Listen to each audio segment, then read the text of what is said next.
হানিয়া তার এমন অদ্ভুত কথায় ভ্রু কুঁচকে জিজ্ঞেস করে, আমি আপনার অফিসে গিয়ে কি করব? বাসায় চলে যাই, ক্ষুধা পেয়েছে আমার। আমারও ক্ষুধা পেয়েছে, তাই তোমাকে ডাকছি। বেশি কথা না বলে যা বললাম তাই করো। আজব তো, এমন একটা ভাব করছে যেন আমাকে ছাড়া এক লোকমা খাবারও তুলে মুখে দেয় না। আপনার ক্ষুধা পেয়েছে, আমি কি যে খাইয়ে দিব নাকি আপনাকে? Honey, my dear wifey, don't you think আজকাল তোমার মুখটা একটু বেশিই চলে? জাভিয়ান যে রেগে গেছে হানিয়া তার কথা শুনেই বুঝতে পারছে, তাই বেশি কথা না বলে জাভিয়ানের কথায় সম্মতি জানিয়ে ফোন কেটে দেয়। তারপর ড্রাইভার আঙ্কেলকে বলে তাকে জাভিয়ানের অফিসে নিয়ে যেতে। হানিয়া গাড়ির সিটে মাথা এলিয়ে দিয়ে ভাবতে থাকে জাভিয়ানের কথা। কোনো কেনই বা আজ শ্যুট করে তাকে ফোন দিল, আর কেনই বা তাকে অফিসে ডাকছে। আপনার আমাদের ডিভোর্সের বিষয়টা কত দূর? আমি অ্যাপ্লিকেশন করেছি, সামনের মাসে কোর্ট থেকে ডাকা হবে আমাদের। তার আমাদের দুজনের কথা শুনে তারপর হয়তো কোনো রায় দিতে পারে জজ। আচ্ছা, আপনি একটু বিষয়টা তাড়াতাড়ি করার চেষ্টা করুন প্লিজ। ফাইম চাচ্ছিল বিষয়টা একটু তাড়াতাড়ি শেষ করতে। তাহলে ফাহিমকেই বলুন বিষয়টা হ্যান্ডেল করতে। সব কিছু দায়ভার আমি একা কেন নেব? আপনিও আপনার তরফ থেকে ব্যবস্থা করুন তাড়াতাড়ি করার। 2.5 বছরেই প্রথম আবরার এতটা রুড হয়ে এশার সাথে কথা বলল। এশা তার এমন ব্যবহারে অনেক অবাক হয়ে যায়। এশা বলে ওঠে, আপনি এমন করে বলছেন কেন? আপনার আপনার ব্রেকফাস্ট অর্ধেক করেই উঠে পড়ে, কণ্ঠে কিছুটা তেজ নিয়ে বলে, কিভাবে বলছি আমি? মেজাজ খারাপ হয়ে যাচ্ছে আপনার, তাই না? আমারও যখন হয় তখন প্রতিদিন এই ফাউল বিষয়টা নিয়ে জিজ্ঞাসা করেন। আরে ভাই, আপনার থেকে আমার বেশি তারা এই মিথ্যা সম্পর্ক থেকে বের হওয়ার। তা প্রতিদিন আপনার এই প্রশ্ন শুনে মনে হয় আমি ইচ্ছে করে দেরি করছি। যদি আপনার এতই তাড়া থাকে তাহলে আমি মৌখিক তালাক দিয়ে দিচ্ছি। আপনারা তাহলে আজই বিয়ে করতে পারবেন। তালাক তা আবরার আর বলতে পারে না। তার আগে এশা তাকে থামিয়ে দিয়ে বলে, না না, যেদিন ডিভোর্স পেপারে সাইন করব ওই দিনই তালাক দিন প্লিজ। শেষবারের মতো আমার এই কথাটা রাখেন, আর কোনোদিন কিচ্ছু চাইবো না আপনার কাছে। আবরার কোনো কথা না বলে অফিস ব্যাগটা নিয়ে বাসা থেকে বের হয়ে যায়। এশা দাঁড়িয়ে দাঁড়িয়ে চোখের পানি ফেলতে থাকে। সে একটু কনফিউজড। একবার মনে হচ্ছে সারা জীবনের জন্য আবরারের সাথে থেকে যেতে, আরেকবার মনে হচ্ছে ভালোবাসার মানুষটির সাথে থাকতে। সে বুঝে উঠতে পারছে না কি করবে। 45 মিনিট পর হানিয়া জাভিয়ানের অফিসে এসে পৌঁছায়। গাড়ি থেমে বহুতল ভবনের পুরোটা একবার দেখে নেয়। 11 তলায় এই ভবনটি, একদম টপ ফ্লোরে তার নিষ্ঠুর জামাইয়ের কেবিন। হানিয়া ড্রাইভারের বিদায় নিয়ে হাঁটা দেয় ভেতরের দিকে। রিসেপশনে গিয়ে জাভিয়ানের কথা বললে রিসেপশনিস্ট জানায় সে নাকি বেঁচে আছে। আজ কারোর সাথেই দেখা করতে পারবে না। হানিয়াকে অন্য একদিন আসতে বলে। কোনো উপায় না পেয়ে হানিয়া রিসেপশনিস্টকে জানায় জাভিয়ান তার হাজবেন্ড। রিসেপশনিস্ট তার কথায় বিশ্বাস তো করে না, উল্টো গার্ডস ডেকে তাকে বের করে দেয় অফিসের বিল্ডিং থেকে। রাগে দুঃখে অপমানে হানিয়ার চোখ দিয়ে পানি পড়তে থাকে। এতদিন নিচে অপমান করতো, তাতে তার শান্তি হয়নি। এখন অফিসে ডেকে এনে আরেকজনকে দিয়ে অপমান করে। হানিয়া রাগে ড্রাইভারকে ফোন না দিয়েই হাঁটা দেয়। উদ্দেশ্য হেঁটেই বাড়ি যাবে আজ সে। হানিয়াকে ফোন দিয়ে আসতে বলার 1 ঘন্টা হয়ে যাওয়ার পরও হানিয়া আসছে না দেখে জাভিয়ান তাকে ফোন দেয়। হানিয়া রেগে বোম হয়ে আছে, তাই জাভিয়ানের ফোন রিসিভ করে না। জাভিয়ান হানিয়াকে পুনরায় ফোন দিতে দিতে বসা থেকে উঠে দাঁড়ায়। হেঁটে এসে দাঁড়ায় তার কেবিনের বড় জানালাটার কাছে, যেটা দিয়ে তার অফিস এরিয়া সহ আশেপাশের অনেকটা জায়গা দেখা যায়। জাভিয়ান হানিয়াকে আরও কয়েকবার ফোন দেয়, কিন্তু হানিয়া রিসিভ করে না। হুট করে জাভিয়ানের নজর যায় তার অফিস এরিয়ার মধ্যেই একজন মেয়ের দিকে। 11 তলার উপর থেকে মেয়েটা কে তাকে ভালোভাবে বোঝা না গেলেও মেয়েটার ড্রেস আপ দেখে জাভিয়ানের কাছে হানিয়ার মতো লাগে।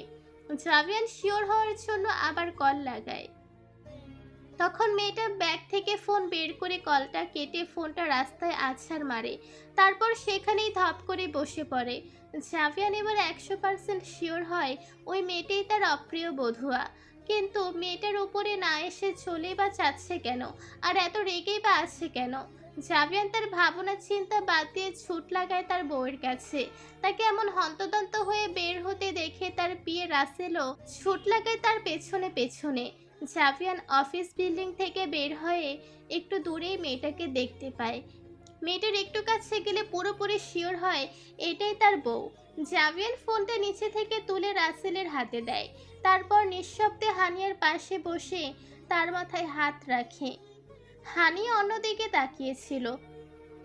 নিচের মাথায় কারো স্পর্শ পেয়ে সেই দিকে তাকালে দেখতে পায় তার শয়তান জামাই এসেছে।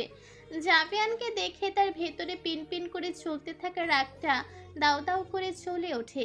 সে জাভিয়ানের হাতটা নিচের মাথা থেকে সরিয়ে বসা থেকে উঠে দাঁড়ায়, তারপর আবার হাতটা লাগায়। রাস্তা পার হওয়ার জন্য পা বাড়ালে গাড়ির হর্নের আওয়াজে চমকে যায়। ঘাড় ঘুরিয়ে ডানে তাকালে দেখে সেদিনের মতো একটা মিনি বাস তার দিকে ধেয়ে আসছে। হানিয়া এক মুহূর্তের জন্য থমকে যায়। জাভিয়ান তৎক্ষণাৎ বসা থেকে উঠে দাঁড়ায়। তার কাছে যাওয়ার আগে টেবিলে মাথা রেখে অনবরত কেঁদে চলেছে রমণীটি। কান্নার কোনো যৌক্তিক কারণ নেই, আবার আছেও বলা চলে। একটু আগে একটা দাবাং হাতের চড় খেয়েছে, যার ফলস্বরূপ তার এই কান্না। কাঁদতে কাঁদতে মাথা ব্যথা শুরু হয়ে গিয়েছে, তাও কাঁদা থামায়নি। থামাবে কেন? আজ সে ভীষণ কষ্ট পেয়েছে। জাভিয়ান রিসেপশনিস্টকে বকাঝকা করে মাত্রই কেবিনে আসে। দেখতে পাই তার বধূয়া এখনো কেঁদেই চলেছে। মেয়েটাকে সে নিচের চেয়ারে বসিয়ে রেখে বাহিরে গিয়েছিল, কিন্তু তার অবস্থান এখন বিপরীত চেয়ারে। জাভিয়ান একটা দীর্ঘশ্বাস ফেলে দরজা লক করে নিচের চেয়ারে গিয়ে বসে। টেবিলে রাখা পানির গ্লাস থেকে একটু পানি পান করে গলাটা ভিজিয়ে নেয়। তারপর চেয়ারে হেলান দিয়ে হানিয়ার গুনগুনিয়ে কান্না করা শুনতে থাকে।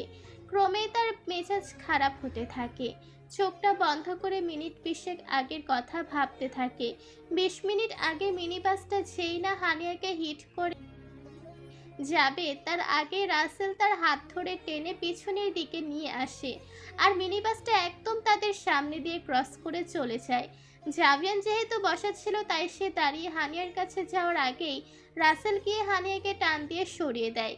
জাভিয়ান হানিয়ার কাছে এসে হানিয়ার ঘাড়ের পেছনে চেপে ধরে তার মাথাটা নিচের বুকের সাথে ঠেসে ধরে।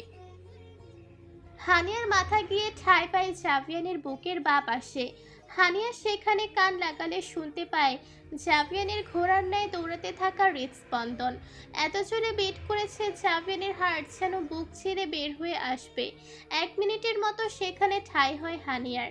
এরপর হুট করে জাভিয়ান হানিয়াকে নিচের বুক থেকে সরিয়ে কষিয়ে একটা থাপ্পড় লাগায়। হানিয়া ছিটকে গিয়ে পড়ে কংক্রিটের রাস্তায়। মুখে একটু নোনতা নোনতা অনুভব হয়। বুঝতে পারে সে 3 মাস আগের মতো একটা চড় পড়েছে আজ তার গালে। ফলাফল হিসেবে ঠোঁট কেটে গিয়েছে। রাসেল তো বসের এমন হুটহাট করে মতিভ্রম হওয়ায় চমকের উপরে চমকাচ্ছে। জাভিয়ান হানিয়ার বাম হাতের কোণে ধরে দাঁড় করায়, তারপর চিবিয়ে চিবিয়ে বলতে থাকে, কি করছিলি খেয়াল আছে তোর? রাসেল যদি তোকে টান না দিত কি হতো বুঝতে পারছিস? আরে তোরে হসপিটালে নেওয়ার সুযোগটাও এবার পেতাম না আমি। হানিয়া ডান হাত দিয়ে নিচের ঠোঁট মুছে বলে, আফসোস হতো তারপর আপনার কষ্ট দেওয়ার জন্য আমি যে চলে যেতাম, কিন্তু দেখেন আপনার ভাগ্যটা কত ভালো। বরাবরই আপনার প্রতি সদয় হয়। আমার প্রতি এমন সদয় কবে হবে? চুপ! আর একটা কথা বললে জীবনের জন্য কথা বলা বন্ধ করে দিব। হলাম একটু, ছাড়ি রাখুন আমায়। অপমান করার জন্য ডেকে এনেছিলেন না? হয়েছি আমি অপমানিত। এবার আপনার শান্তি তো, তাহলে যেতে দিন আমায় এখন। কথাটা বলতে বলতে জাভিয়ানের হাত থেকে নিচের হাত ছাড়ানোর চেষ্টা করতে থাকে হানিয়া, কিন্তু তার বেয়াদব জামাই এমনভাবে হাতটা ধরে রেখেছে মনে হচ্ছে একটু পর কোনই থেকে হাতটা ছুটেই যাবে। নিজেকে জাভিয়ানের হাত থেকে মুক্ত করতে না পেরে হানিয়া এবার কেঁদেই দেয়। ভালোই তো সে বাসায় যাচ্ছিল, শুধু শুধু তাকে অফিসে ডেকে আরেকজনকে দিয়ে অপমান করালো। এখন আবার কার না কার সামনে গায়ে হাতও তুলল। সহ্য হয় এত অত্যাচার? কোনো দোষ করলে সেটার জন্য শাস্তি ভোগ করলে মানা যায়, কিন্তু বিনা দোষে এত অপমান, অত্যাচার, কষ্ট আসলেই কি সহ্য করা যায়? অন্যদিকে জাভিয়ান হানিয়ার কথা শুনে একটু চমকে যায়। তার অফিসে তার বউকে অপমান করেছে অন্য কেউ, বিষয়টা সে কিছুতেই মেনে নিতে পারছে না। শুরু থেকেই সে এই দিক দিয়ে একটু অন্যরকম। তার অপ্রিয় বউটাকে সে ব্যতীত অন্য কেউ কষ্ট দিলে বা অপমান করলে তার মাথায় আগুন জ্বলে যায়। এমনকি সে ব্যতীত অন্য কেউ হানিয়াকে আদর করলে বা ভালোবাসলেও তার সহ্য হয় না। এটা কেন হয় সে নিজেও জানে না। হানিয়ার কথা আর তার কান্না দেখে জাভিয়ানের বাড়ন্ত রাগটা পড়ে যায়। সেখানে এসে জমা হয় সহানুভূতি, আদর, প্রশ্রয়। সে হানিয়ার ধরে রাখা হাতটা এবার আলতো করে ধরে তারপর তাকে টেনে একদম নিচের কাছে নিয়ে আসে। ডান হাত বাড়িয়ে চোখের পানি মুছিয়ে দিয়ে নরম গলায় জিজ্ঞেস করে, কে কি বলেছে আমায় বলো, তাকে আজই অফিস থেকে বের করে দিব। হানিয়া জাভিয়ানের আদরে নরম তো হয়ই না, বরং আরো গরম হয়ে যায়। সে কণ্ঠে প্রচণ্ড তেজ নিয়ে বলে, আমি এমন কেউ নই যে তাকে অপমান করা ব্যক্তিটিকে আপনি নিজের অফিস থেকেই বের করে দেবেন। বরং আমার থেকে আপনার কাছে সে বেশি মূল্যবান। কেউ কিছু বলেনি। বাসায় যেতে দিন আমায়। অপমান আর মার খেয়ে পেট ভরে গেছে আমার। এবার বাসায় গিয়ে ঔষধ খেয়ে ঘুমাবো। ছাড়ুন আমাকে, মাথা ব্যথা করছে, অসহ্য। জাভিয়ান হানিয়ার কথায় রাখতে গিয়েও রাখে না। সে রেগে গেলে বিষয়টা আরো ঘেটে যাবে, তাই নিজেকে শান্ত রেখে হানিয়াকে কোলে তুলে নেয়। তারপর হাঁটা লাগায় অফিসের ভেতরে যাওয়ার জন্য। রাসেলও তার পেছনে পেছনে আসতে থাকে। এতক্ষণে বস আর রমণীটির কথোপকথন শুনে বুঝতে পেরে গেছে এই রমণীটি তার বসের ঘরণী। জাভিয়ান অফিসে একজন রমণীকে কোলে করে নিয়ে আসায় সকলে ভয়াবহ রকম চমকে যায়। সবার থেকে বেশি চমকে যায় রিসেপশনে থাকা মেয়েটি। সে জাভিয়ানের কোলে হানিয়াকে দেখে বুঝতে পারে সে কত বড় একটা ভুল করে ফেলেছে। রাসেল তার পেছনে আসে লিফট পর্যন্ত। জাভিয়ান লিফটে ওঠার আগে রাসেলকে বলেছে রিসেপশনে লাগানো সিসিটিভি ক্যামেরার গত 1 ঘন্টার ফুটেজ চেক করতে।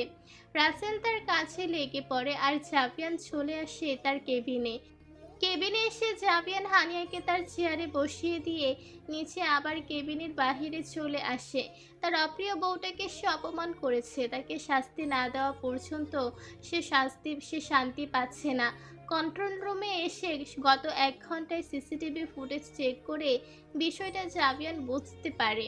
তারপরে রিসেপশনিস্টকে আচ্ছা করে ছাড়তে থাকে। প্রেজেন্ট।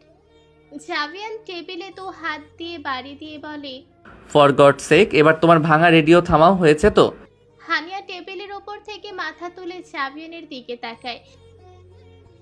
হানিয়া মাথা তুললে জাভিয়ান তাকে দেখে চমকে যায়। হানিয়ার চোখ জোড়া লাল হয়ে গিয়েছে, মনে হচ্ছে রক্ত জমাট বেঁধে গিয়েছে। শ্বাসও কেমন টেনে টেনে নিচ্ছে। জাভিয়ান তার আধো খাওয়া পানিটা হানিয়ার দিকে এগিয়ে দেয়। হানিয়া সেটা একবার দেখে চোখ সরিয়ে নেয়। ব্যাগ থেকে ইনহেলার বের করে 2বার স্প্রে করে মুখে। তারপর আবার চোখ বন্ধ করে মাথা ঠেকায় টেবিলে। শ্বাসকষ্টের সমস্যা তার বহু আগের।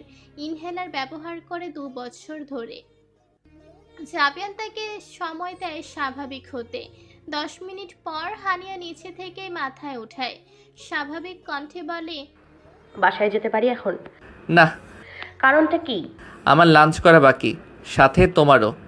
আমায় নিয়ে ভাবেন বুঝি? দেখো। জাভিয়ান কথা শেষ করতে পারে না, কারণ তখনই কে যেন নক করে। জাভিয়ান বসা থেকে উঠে দরজা খুলে দেখতে পায় পিয়ন খাবারের ট্রে নিয়ে দাঁড়িয়ে আছে। সে পিয়নের কাছ থেকে ট্রেটা নিয়ে আবার দরজা লক করে দেয়। লক করার আগে পিয়নকে বলে দেয়, আগামী 2 ঘন্টা যাতে কেউ তাকে ডিস্টার্ব না করে, যদি কেউ করে তাহলে তার কপালে দুঃখ আছে। জাভিয়ান খাবারের ট্রেটা তার কেবিনে রাখা সেন্টার টেবিলের উপরে রাখে। তারপর হানিয়ার কাছে এসে তাকে বসা থেকে দাঁড় করায়। নিচেই হানিয়ার পরিহিত হিজাবের পিনগুলো এক এক করে খুলতে থাকে। হিজাব খুলে বোরকাটাও নিচেই খুলে দেয়। তারপর হানিয়াকে টেনে কেবিনের অ্যাটাচ ওয়াশরুমে নিয়ে গিয়ে ফ্রেশ হতে বলে। হানিয়া ফ্রেশ হয়ে আসলে তাকে খাবারের কাছে নিয়ে আসে। নিচেও তার পাশে বসে খাবার মাখিয়ে তার মুখের সামনে ধরে। হানিয়া প্রথমে মানা করলে পরে আবারও এক রামধমক খেয়ে খাবার মুখে তুলে। নিচের ভেতরের পিনপিনে রাগটা এখনো আছে, সুযোগ পাচ্ছে না বের করার, তাই রাগটা ভেতরে ভেতরে আরো বাড়ছে। জাভিয়া নিচেও খেতে থাকে। খাওয়া শেষ হলে পিয়নকে ডেকে এটো থালাগুলো নিয়ে যেতে বলে আর রাসেলের থেকে একটা প্যাকেট নিয়ে আবারও দরজা লাগিয়ে দেয়।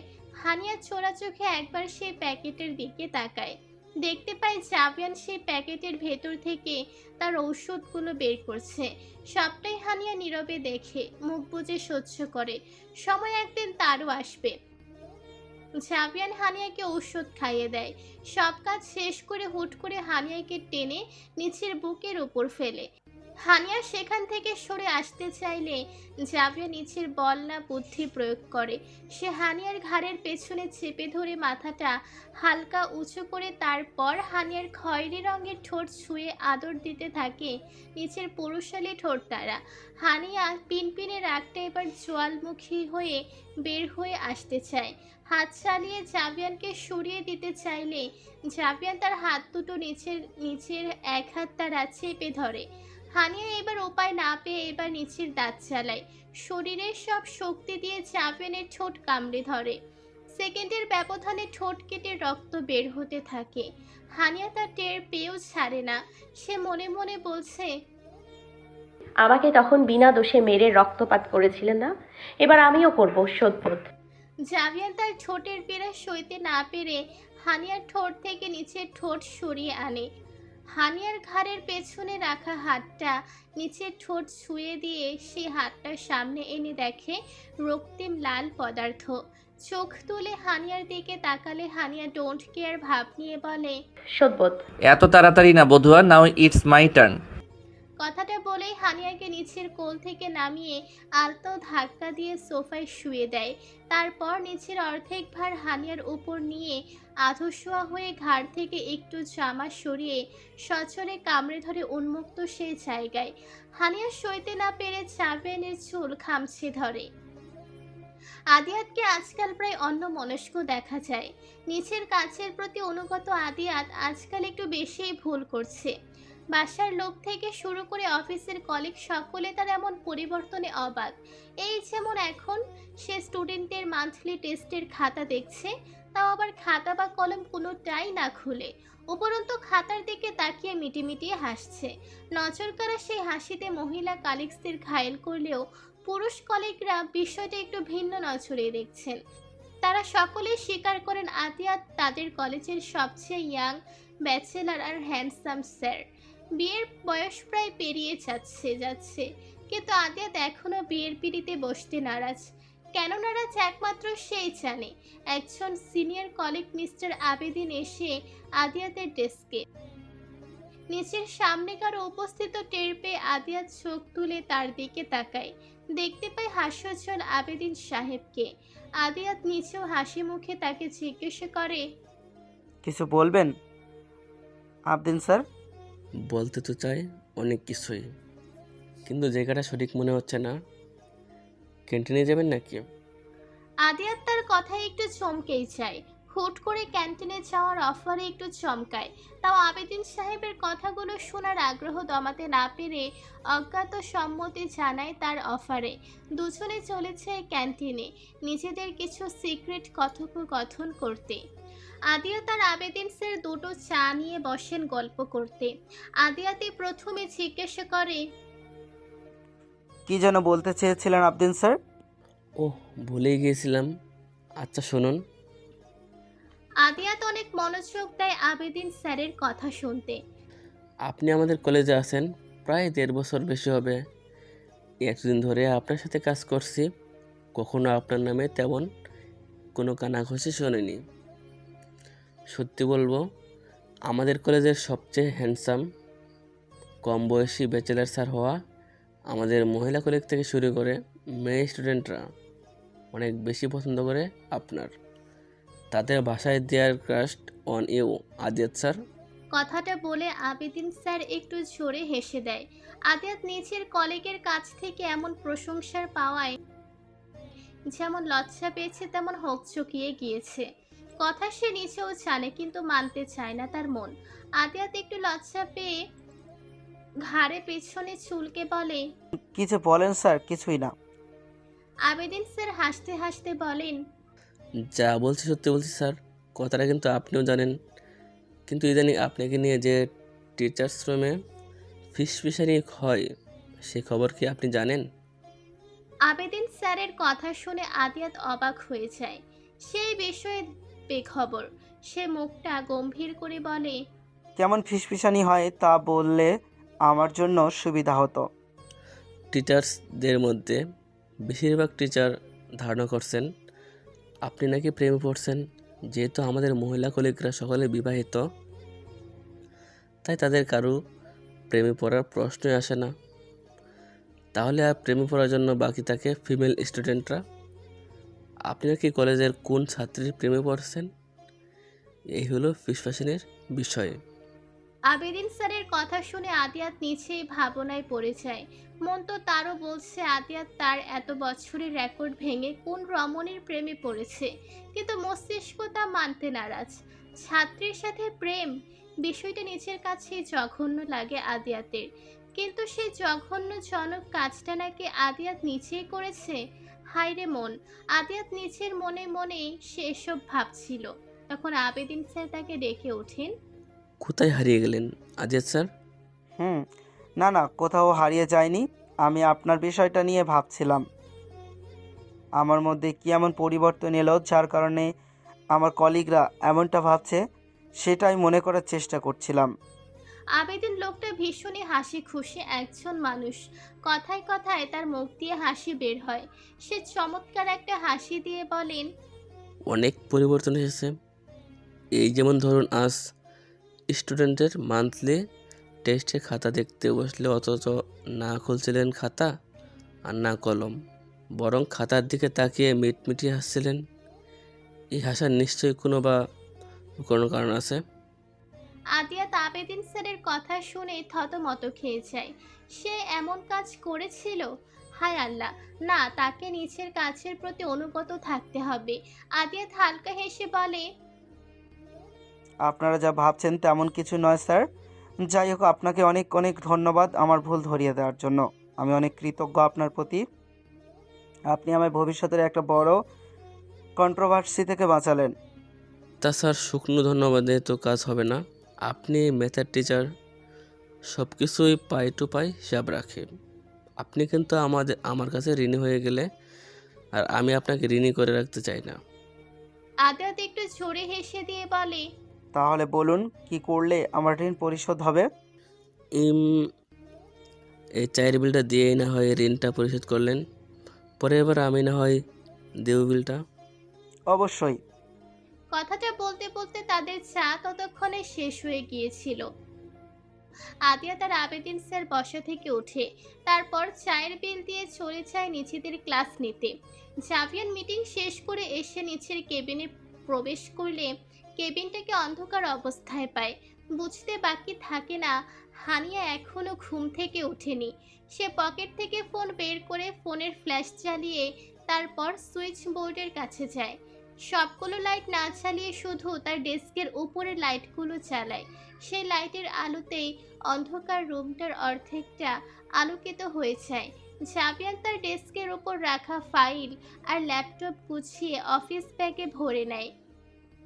গোছানো হয়ে গেলে তার মনে হয় এবার তার বউকে ঘুম থেকে জাগানোর সময় হয়ে গিয়েছে। বইয়ের কথা মনে পড়তেই ঘাড় ঘুরিয়ে পেছনে ফিরে সোফায় নজর দেয়, যেখানে এখন অবস্থান করেছে এক ঘুমন্ত রমণী। জাবিয়ান ভীষণই আস্তে আস্তে হেঁটে হানিয়ার সামনে উপস্থিত হয়। তারপর হাঁটু গেড়ে তার সম্মুখে বসে পড়ে। মেয়েটা দুটো পিলো মাথার নিচে দিয়ে আরেকটা পিলো বুকের সাথে জড়িয়ে ঘুমিয়ে আছে। ঠান্ডা লাগার কারণে হাত পা গুটিয়ে রেখেছে। জাবিয়ান হাত বাড়িয়ে হানিয়ার গুটি কয়েক এলোমেলো চুলের কানের পেছনে গুজে দেয়। কাজটা শেষ করে সময় নিয়ে হানিয়াকে দেখতে থাকে। সে বুঝে পায় না এই মেয়ের ঘুমন্ত মুখটা তাকে এত শান্তি দেয় কেন। দেখা শেষ হলে মনটা বলে ওঠে একটু আদর করে দিতে ওই গোলুমুলু আদরে মুখটায়। অ্যাক্সিডেন্টের পর হানিয়া কিছুটা শুকিয়ে গেলেও ইদানিং আবার আগের মতো টমেটো লাগে তার কাছে। দেখলে আদর আদর পায়। আদরের সাগরে ডুব দিতে মন চায় এই রমণীকে নিয়ে। ঝাভিয়ার নিচের মুখটা হানিয়ার কাছে নিয়ে গিয়ে তার কপালে ঠোঁট ছুঁয়ে দেয়। শুধু কপালে দিয়ে তার মন শান্তি পায় না, তাই হানিয়ার উপর মুখশ্রীতে নিচের পুরুষালী ঠোঁটের স্পর্শ দিতে থাকে। সময় নিয়ে কাজটা করে সে, কেন তা কোনো তাড়াহুড়ো নেই তার। হুট করে নজর চায় তার হানিয়ার ডান কাঁধের লালচে জায়গাটার দিকে। ব্যথাটা তাড়ি দেওয়া, ঘন্টা দুয়েক আগের ব্যথা এটা। জাভিয়ান জায়গাটার কয়েকটা হাত বুলিয়ে আদর দেয়, তারপর মুখের মতো সেখানেও নিচের ঠোঁটের স্পর্শ দেয়। একবার দুবার বেশ কয়েকবার। হানিয়া ব্যথার জায়গায় উত্তক্ত করায় ডিস্টার্ব বোধ করে ঘুমের মধ্যেই গুঙিয়ে ওঠে। জাভিয়ান তার গোঙানির আওয়াজ শুনে কাঁধ থেকে মুখ সরিয়ে আনে। হানিয়ার ডান গালে আলতো করে স্লাইড করতে করতে বলে, কেন তুমি আমার জীবনে আরও আগে আসলে না? তোমার ভাই আর আমার আপুর দেখা হওয়ারও আগে। তাহলে আমাদের সম্পর্কটা আজ এমন হতো না। ট্রাস্ট মি, এই জাভিয়ান তোমাকে এত ভালোবাসতো তুমি তা কল্পনাও করতে পারতে না। কিন্তু উপরওয়ালা পরিকল্পনা হয়তো অন্য কিছু। তার জন্যই হয়তো আমার তোমাকে আজ প্রতিশোধের জন্য বিয়ে করে তারপর কষ্ট দিতে হচ্ছে। জানো বধুয়া, মাঝে মাঝে মনে হয় আর কষ্ট দিব না তোমাকে। একদম আমার বুকের খাঁচায় বন্দি করে রেখে দিব তোমায়। সারা দিন রাত শুধু আদর করব, ভালোবাসায় ভরিয়ে রাখব। কিন্তু যখনই তোমায় ভালোবাসতে চাই, আমার বোনের সেই করুণ চাহনি আমার চোখের সামনে ভেসে ওঠে সেই দিনের প্রতিচ্ছবি, যেদিন তোমার ভাই আমার বোনকে নষ্ট করেছিল। সে হয়তো মেরেও ফেলতো আমার বোনকে, কিন্তু আমি ঠিক সময় পৌঁছে যাওয়ায় আমার বোনটা প্রাণে বেঁচে যায়। কিন্তু বেঁচে থেকেও আজ সে মৃত। কেন এমন হলো আমার বোনের সাথে হানি? সে তো তোমার ভাইকে নিজের সবটা দিয়ে ভালোবেসেছিল। তাহলে তোমার ভাই কিভাবে আমার বোনের সাথে এমনটা করতে পারলো? কথাগুলো বলতে বলতে জাভিয়ানের বাম চোখ দিয়ে এক ফোঁটা পানি গড়িয়ে পড়ে। ঘুমানোর আগে হানিয়ার প্রচণ্ড মাথা ব্যথা থাকায় সে ডাক্তারের সাজেস্ট করা একটা ঘুমের ঔষধ নিয়েছিল। জাভিয়ান ভাবে হানিয়া গভীর ঘুমে। এই ফাঁকে সে মনে লুকানো অনেক কথা ঘুমন্ত হানিয়াকে বলতে থাকে তাকে বিয়ে করার কারণ সহ তার বোনের সাথে হওয়া ঘটনা এবং তার উপর প্রতিশোধ নেওয়ার সমস্ত কারণ। নিচের মতো বকবক করে অনেকক্ষণ পর থামে জাভিয়ান। আছে বুকটা হালকা লাগছে। তার ভেতরে কথা জমতে জমতে কথার পাহাড় হয়ে গিয়েছিল। আজ সেই কথাগুলোর অনেকটা ঘুমন্ত হানিয়ার সাথে শেয়ার করে তার বুকটা হালকা হয়ে গিয়েছে। নিচের কথা শেষ করে জাভিয়ান পুনরায় হানিয়ার কপালে ঠোঁট ছুঁয়ে দেয়। হানিয়ার মুখের উপর দিকে তাকিয়ে বলে, তুমি অনেক লক্ষ্মী মেয়ে হানি, আমি তোমাকে ডিজার্ভ করি না।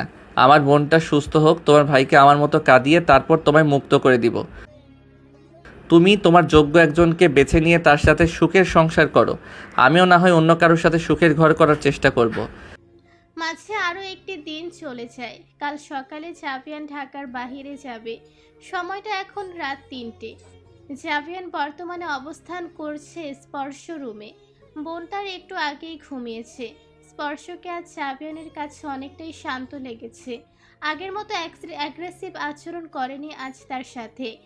বোনের স্বাস্থ্যের পরিবর্তন দেখে জাভিয়ান বেজায় খুশি। সে খুশি মনে মিসেস জুলিয়াকে জিজ্ঞাসা করে, মিসেস জুলিয়া, আজ আমার মনে হলো স্পর্শ অনেকটাই শান্ত ছিল। আগে তো আমাকে দেখলেই রেগে যেত, জিনিস ছুঁড়ে মারত। আজ আমার বোন তা করেনি, উল্টো আমার সাথে হেসে হেসে কথা বলেছে। মনে হচ্ছে ওষুধগুলো কাজে দিচ্ছে। জি স্যার, ওষুধগুলো কাজে দিচ্ছে। ইদানিং আগের মতো পাগলামি বা অ্যাগ্রেসিভ আচরণ করে না। কথা মিস্টার চৌধুরীকে জানাই, কি বলেন? কথাটা বলতে বলতে জাভিয়ান তার পকেট থেকে ফোন বের করে মিস্টার চৌধুরীকে ফোন দিতে চায়। তখন মিসেস জুলিয়া তাকে থামিয়ে দিয়ে বলে, না না না স্যার, এই কাজটা করবেন না ভুলেও।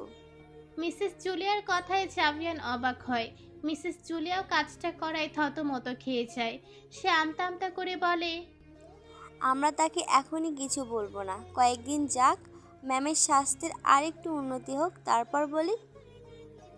মনে করেন ম্যামের এই রিয়াকশনগুলো ওষুধের কারণে হচ্ছে, কিন্তু এটা স্থায়ী না, তাহলে বিষয়টা মিস্টার চৌধুরীকে ভীষণ কষ্ট দিবে। আপনি তো জানেনই মিস্টার চৌধুরী ম্যামকে কতটা ভালোবাসে। লোকটা ভীষণ ভেঙে পড়বে যদি ম্যামের পরিবর্তনটা ক্ষণস্থায়ী হয়। এই জন্যে আপনাকে এখনই মিস্টার চৌধুরীকে ম্যামের কথাটা বলতে মানা করছিলাম। বাকিটা আপনি যা ভালো বুঝবেন তাই করেন। জাভিয়ান মিসেস জুলিয়ার কথাগুলো শুনে ভাবনায় পড়ে যায়। সে ভাবে, মিসেস জুলিয়া খারাপ কিছু বলেনি। ছেলেটা আমার পুতুলকে কতটা ভালোবাসে তা আমি এই কয়েক বছরে দেখেছি। সে হাসি মুখে মিসেস জুলিয়াকে বলে, ধন্যবাদ মিসেস জুলিয়া সঠিক পরামর্শ দেওয়ার জন্য। আমরা বিষয়টা আরও কয়েকদিন দেখি, তারপর মিস্টার চৌধুরীকে জানাবো। মিসেস জুলিয়া হালকা হেসে মাথা নাড়ায়। জাভিয়ান চলে যাওয়ার জন্য বসা থেকে উঠে দাঁড়ায়। মিসেস জুলিয়াকে বলে, আজ আমি একটা কাজে ঢাকার বাইরে যাব। চেষ্টা করব আজকের মধ্যেই ফেরার। কোনো সমস্যা হলে আমাকে ফোন করবেন। আমাকে ফোনে না পেলে আমার পিএ রাসেলকে ফোন দিয়ে আমাকে চাইলেই হবে। আচ্ছা স্যার, আপনি যদি কিছু মনে না করেন তাহলে একটা কথা জিজ্ঞেস করতে পারি? অবশ্যই, এটা আপনাকে জিজ্ঞেস করতে হয় বুঝি? মিস্টার চৌধুরী অনেক দিন হলো ম্যামকে দেখতে আসছে না, উনি কি বেশি বিজি? আসলে ও তো দেশেই নেই। লন্ডনের একটা কোম্পানির সাথে বড় একটা প্রজেক্ট সাইন করেছে। এর জন্য ওকে 3 মাসের জন্য লন্ডন যেতে হয়েছে। এখনও 1 মাস পুরোপুরি শেষ হয়নি। ওর লন্ডনে যাওয়ার আরও অনেক দিনই আসবে না। ও, তাই তো বলি, উনি প্রতিদিন না আসুক সপ্তাহে একদিন অন্তত আসতো, কিন্তু এই মাসে একবারও আসেনি দেখে কথাটা আপনাকে জিজ্ঞেস করলাম। আচ্ছা, ব্যাপার না। আর কিছু জানার আছে মিসেস জুলিয়া? না স্যার। তাহলে আমি এখন আসি। ওকে, গুড বাই। আল্লাহ হাফেজ। জাভিয়ান মিসেস জুলিয়ার থেকে বিদায় নিয়ে বাসায় এসে পড়ে। তারপর হানিয়াকে চাপটে ধরে ঘুমিয়ে পড়ে। জাভিয়ানের নিঃশ্বাস ভারী হয়ে আসলো। হানিয়া বুঝতে পারে সে ঘুমিয়ে পড়েছে। হানিয়া ঘাড় ঘুরিয়ে জাভিয়ানকে একবার দেখে সেও ঘুমিয়ে পড়ে। সকাল 10টায় জাভিয়ান বের হয়ে যায়। জাভিয়ান বাসা থেকে বের হওয়ার 20 মিনিট পরেই হানিয়াও বের হয়। 11টায় তাদের অ্যাপয়েন্টমেন্ট। ইনায়া জায়গা মতো গাড়ি নিয়ে এসে পড়েছে। হানিয়া চটজলদি বাসা থেকে বের হয়ে ইনায়ার কাছে যায়। তারপর কল লাগায় মিসেস জুলিয়াকে। উনি ফোন রিসিভ করে জানান সেও স্পর্শকে নিয়ে আসছে। মিসেস জুলিয়া তার কিছুক্ষণ পরে স্পর্শকে নিয়ে আসে। এতদিন পর বাহিরের পরিবেশ দেখে স্পর্শ অনেক এক্সাইটেড। তার চেয়েও বেশি এক্সাইটেড হানিয়াকে দেখে। ফোনে তার সাথে কত আদর দিয়ে কথা বলে ছোট্ট আপুটা। জুলিয়া আন্টির কাছে তার জন্য চকলেটও পাঠায়। এই জন্য সে হানিয়াকে আরো বেশি পছন্দ করে। আগে তো কেউ তাকে এমন আদর করতো না, শুধু ইলেকট্রনিক শক দিত আর মারতো। আবরারের কথা জিজ্ঞাসা করলেও কেউ বলতো না। কি ছোট্ট আপুটা বলছে সে আবরারের কাছে নিয়ে যাবে, এতে সে বেচাই খুশি। খুশি না মহা খুশি। ইনায়া হানিয়া গাড়ির বাহিরে দাঁড়িয়েছিল। স্পর্শ দূরে থেকে হানিয়াকে দেখে দৌড়ে এসে তাকে জড়িয়ে ধরে। হুট করে কেউ জড়িয়ে ধরায় হানিয়া হকচকিয়ে যায়। হানিয়া জড়িয়ে ধরা ব্যক্তিটির দিকে তাকালে দেখতে পায় স্পর্শ। সেও খুশি মনে স্পর্শকে জড়িয়ে ধরে। টুকটাক কথা বলে তারা রওনা হয় সাইকিয়াট্রিকের চেম্বারে। 2 ঘন্টার কাউন্সিলিং শেষ করে ডাক্তার যখন বের হয় তখন হানিয়া তার সাথে কথা বলতে তার কেবিনে যায়। হানিয়ার বেশ উদ্বিগ্ন স্পর্শের হেলথ সম্পর্কে। সে ডাক্তারকে স্পর্শের হেলথ সম্পর্কে জিজ্ঞাসা করলে তিনি জানান, তিনি ভালোই ইমপ্রুভ করছে। নিয়মিত ওষুধ আর কাউন্সেলিং করালে আশা করা যায় খুব শীঘ্রই ওনার নর্মাল লাইফ লিড করতে পারবে। হানিয়া কথাটা শুনে ভীষণ খুশি হয়ে যায়। সে খুশি হয়ে বলে, আলহামদুলিল্লাহ। আমাদের জন্য কোনো পরামর্শ থাকবে কি? আপনারা তাকে মেন্টাল সাপোর্ট দেবেন, যতটা সম্ভব তাকে হাসি খুশি রাখবেন। ওনার সাথে কথা বলে আরেকটা জিনিস বুঝতে পারলাম, সে কিছু স্মৃতিও হারিয়ে ফেলেছে। এই মাসটা যাক আর একটু হেলথে ইমপ্রুভ হোক, তারপর টুকটাক পুরনো স্মৃতি মনে করানোর চেষ্টা করবেন। কিন্তু আর একটা বিষয় খেয়াল রাখবেন, বেশি প্রেশার দিয়ে মনে করাতে যাবেন না কিন্তু। হানিয়া আরও কিছু কথা বলে ডাক্তারের কেবিন থেকে বের হয়ে স্পর্শের কাছে যায়। স্পর্শ কাছে গিয়ে দেখে সে ইনায়ের সাথে দুষ্টুমি করছে। ইনায়াও তার সাথে একদম মিশে গিয়েছে। হানিয়া তাদের কাছে এগিয়ে যায়। তারপর অনেক বুঝিয়ে সুঝিয়ে স্পর্শকে নিয়ে বের হয়ে আসে ক্লিনিক থেকে। কষ্ট করার কারণ হলো স্পর্শর জায়গাটা বেশ পছন্দ হয়ে গেছে, সে এখানেই থেকে যেতে চায়। কিন্তু এখানে তো থাকা যাবে না। বাসায় আসার সময় একটা পার্ক পড়ে রাস্তায়।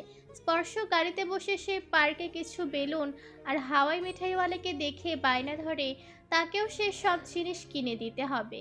আবদার না মানতে চাইলে স্পর্শ হাইপার হয়ে যায়। হানিয়া অজ্ঞাত গাড়ি থেকে নামলে স্পর্শও তার পেছন পেছন নেমে পড়ে ছুট লাগায় পার্কে। বেশ কিছুক্ষণ ছুটোছুটি হুড়োহুড়ি করে তারপর আবার গাড়িতে আসে। হানিয়া আজকালের দিনগুলো বেশ ভালোই কাটছে। স্বামীর ভালোবাসা না পেলেও বাকিদের থেকে সে যথেষ্ট ভালোবাসা, সম্মান, আদর পায়। সে বুঝতে পেরে গেছে সবার কপালে স্বামীর ভালোবাসা পাওয়ার সুখ জোটে না। সেও সেই দলেরই একজন। জাবিয়ান তার কাছে কেমন জানি একটা চরিত্রের, এই ভালো তো এই খারাপ। নিজের শত আঘাত করবে, কথার বিষাক্ত তীর দ্বারা তাকে নির্মমভাবে ক্ষত বিক্ষত করবে। কিন্তু অন্য কেউ যদি হানিয়াকে একটু ধমক দিয়ে কথা বলে তাহলে তার সেটা সহ্য হয় না। ইদানিং হানিয়ার মনে হচ্ছে এভাবেই হয় না।